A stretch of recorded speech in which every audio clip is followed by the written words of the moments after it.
Tinatayang aabot sa halos 1 milyong piso. Ito ang halaga ng mga alahas at pera na ninakaw mula sa imahe ng Nuestra Señora Virgen de Regla sa Lapu-Lapu City. Natangay ang 69 na gintong pintas, 16 na bracelet at 70 singsing ng imahe noong Miyerkules. Ninakaw rin pati ang pera sa donation box ng simbahan. Ang maintenance personnel na si Virgilio Camposo ang nakadiskubre na wala na ang mga alahas na suot ng imahe. Ang mga alahas na ito, bigay umano ng mga devotee. Usual mga sirado, mga sige, di pagkita na kong abli na, dagan ko report, ako din pa-report sa PCGN, tanawa na kay kita ipasaninglan anida na anak ko. Umatag sa karin, father.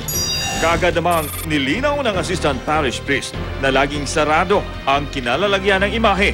Sinasara nila ito matapos ang huling misa sa araw. Paggawas na tao, amo na ni siradan, tanawin gina mo na palibutan mo, secure mo kung para ba'y tao nabilin. Hinala ng pulisya, inside job ang nasabing nakawan. Sira ang CCTV camera sa simbahan, kaya hindi nakunan ang pagnanakaw. Agad namang kinunan ng fingerprint ang 9 na kawani ng simbahan. Kabilang dito ang assistant parish priest na siyang may pinakamadaling access sa kinalalagyan ng imahe. Ang mga in charge, ang nagtrabaho diyan ng area, may appeal sila sa investigasyon karon to makita nato ang kamaturan. Labis na ikinalungkot ni Cebu Archbishop Jose Palma ang pangyayari. Umaasa ito na maibabalik ang ninakaw na mga alahas ng Birhen de Regla.